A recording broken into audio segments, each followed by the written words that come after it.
purpose of this residency ultimately is to identify and amplify the voice of young people in the Twin Cities in response to an election year cycle wherein all these individuals and entities called to represent for America.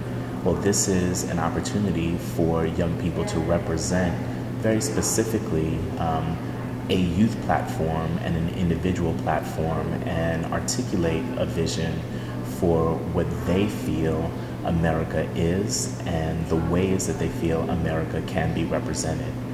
Pulling from vocabulary that's very powerful and provocative in hip-hop culture, applying it to these young people and their lives and making a bridge between hip-hop culture, youth culture, and the national electorate and national politics. Do you think it's the area that I'd like to concentrate on, and you tell me if this is whack or we can, or if we should rethink this or outthink this, but I'd like to concentrate on issues of representation and power, and very specifically what it is that you all represent.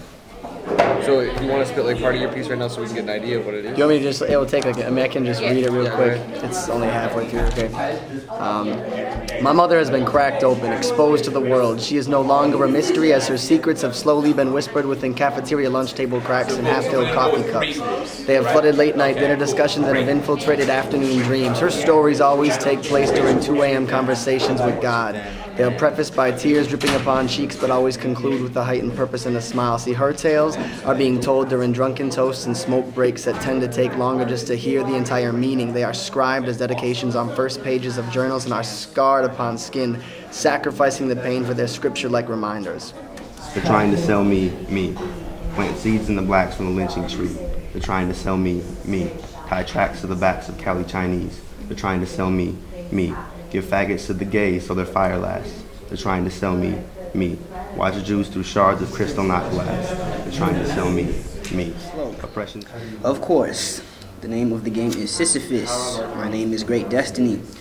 No jive, the first hint of irony, like brimstone before the ground splits. Be positive, my blood type's a punchline, I understand. So, but now you want to call me when I need to shirt, have mom, I need to chew. But when you yell my name, I rush to see what song you sit on the first thing and another say love song. So like she willing for me to help her out, but still again, I needed her at that time and she wasn't there. So it's kind of like an argument. So so I'm saying what I have to say. She coming back with me like, whatever. Like I'm hurt now. You should help me. Okay, well I was hurt then. You never helped me then. Like. The questions have weight. You know what I mean? Like all the times that you ask questions in the joint, it really has weight, and you give it pause. And so you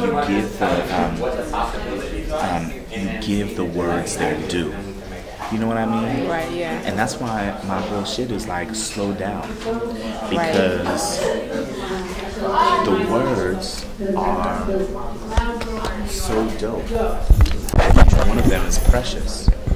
So we gotta hear all of them, but we also gotta hear your intention behind all of them. Know the hurt they cope. I know how it feels not knowing a mother's embrace. I know how the scar stains what it brings and what it rearranges. The changes are too dysfunctional to be the same.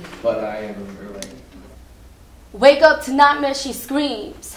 I know the slash on the back. I know the pain they hold. I know the hurt they cope. I know how it feels not knowing a mother's embrace. I know how the scar stains what it brings and what it rearranges. The changes are too dysfunctional to be the same. I know how it feels not knowing a mother's embrace. I know how the scar stains what it brings and what it rearranges. The changes are too dysfunctional to be the same. I was saying,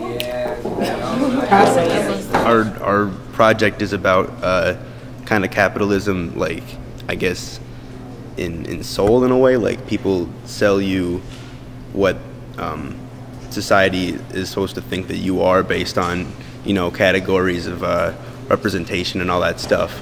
And so we kind of agreed that we didn't really like that, and we didn't want to be represented by race or gender or whatever.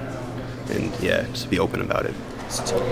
I like the fact that we've been given a lot of freedom to do what we want and to come up with our own ideas, and just the people who are working with us are doing everything they can to help us realize our own ideas and visions. It's cool.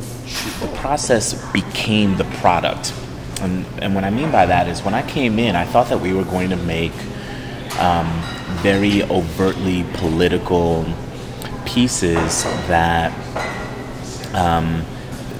together, taken in concert, offered a rough composite of what a youth political platform might be or might look like.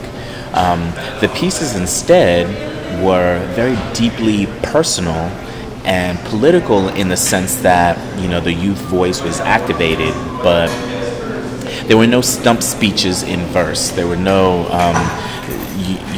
there wasn't so much a youth platform. There was more, in the end, just a spectrum of what kids go through in and around identity, here in the Twin Cities. But it's very much a reflection, I think, of our national picture.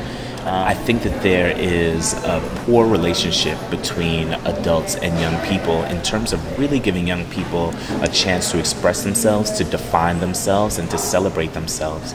So presenting the youth voice is kind of the bottom line and also the goal.